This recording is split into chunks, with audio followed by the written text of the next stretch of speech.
Bonjour mes amis, c'est Profiscal. À peu près tout le monde aujourd'hui possède une carte bancaire, mais j'ai été étonné de voir que très peu de personnes savent quoi faire en cas de fraude ou de vol de celle-ci. Certains appelleraient leur banquier, d'autres iraient porter plainte à la police, enfin bref, ce n'est pas très évident et il y a beaucoup de confusion. Avant de répondre à la fameuse question à qui s'adresser en cas de fraude, je pense qu'il est important de savoir comment votre carte est sécurisée pour éviter de vous la faire pirater. La carte bleue est rentrée dans les mœurs, tout le monde sait à quoi cela correspond à peu près, même votre grand-mère en possède une. Auparavant, la fraude consistait surtout en un vol à l'arraché. Cela nécessitait donc un contact physique entre votre ravisseur et la carte bleue que vous possédiez. Mais aujourd'hui, les choses ont changé. Alors passons sans plus tarder aux sécurités qui sont présentes dans votre carte bleue. Vous avez tout d'abord les chiffres qui sont inscrits au recto de votre carte. Ils sont au nombre de 16. Et ceux au verso qui eux ne se composent que de 3 chiffres. C'est ce que l'on appelle le cryptogramme. Sachez que l'un ne peut fonctionner sans l'autre. Alors évitez de la laisser traîner sur une table par exemple au restaurant, quelqu'un pourra venir vous la subtiliser, recopier les chiffres au recto et au verso, puis vous la redéposer discrètement sans que vous aperceviez quoi que ce soit.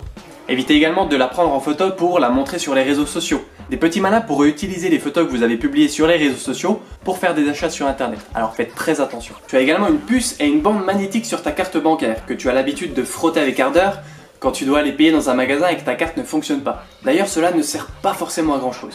Ici, les voleurs, pour subtiliser ces données, utilisent de moyens très ingénieux, que je qualifierais même parfois d'impressionnants, tellement cela se rapproche des techniques d'agents secrets. Ils utilisent souvent de faux insère-cartes qu'ils insèrent dans les distributeurs automatiques pour pouvoir recopier vos données. Alors vérifiez toujours la qualité du distributeur, si l'insère-carte bouge, ou alors si vous avez du mal à enfoncer votre carte jusqu'au bout. Si c'est le cas, faites très attention, cela veut sûrement dire qu'il y a une personne mal intentionnée qui est passée avant vous pour pouvoir manipuler le distributeur et vous subtiliser vos données.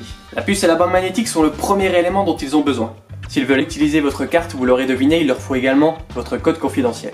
C'est une autre sécurité qui existe pour protéger vos données. Là encore, les malfaiteurs usent de techniques ingénieuses, telles que de faux claviers apposés directement sur le vrai clavier du distributeur automatique, ou encore des systèmes de mini-caméras bien cachés pour pouvoir apercevoir votre code confidentiel. D'ailleurs, je pense que tout le monde a déjà vu des petites pancartes à côté des stations essence ou des distributeurs où il était indiqué « Merci de composer votre code confidentiel à l'abri des regards indiscrets ». Et bien effectivement, si vous voulez minimiser le risque d'être piraté, je vous invite à placer votre main au-dessus du clavier lorsque vous composez votre code confidentiel. Ça peut paraître bête, mais en tout cas ça peut vous éviter de sérieux ennuis. Admettons maintenant que même en ayant été précautionneux, eh bien vous vous aperceviez du vol de votre carte physique ou bien de ses données. La première chose à faire est de faire opposition. Pour cela, il y a deux moyens.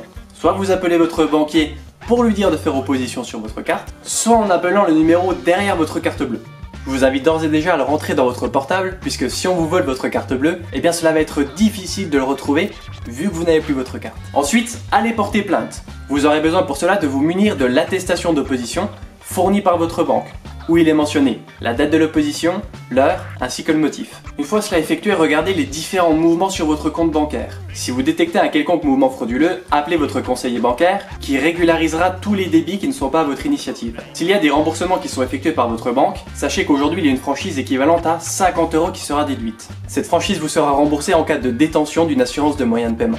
J'espère avoir aidé certains d'entre vous, l'espace commentaire est ouvert, alors n'hésitez pas à échanger vos bonnes pratiques ou vos expériences, ça peut servir à tout le monde. Merci à tous, c'était Profiscal et n'oubliez jamais qu'il faut se cultiver pour s'enrichir. Ciao.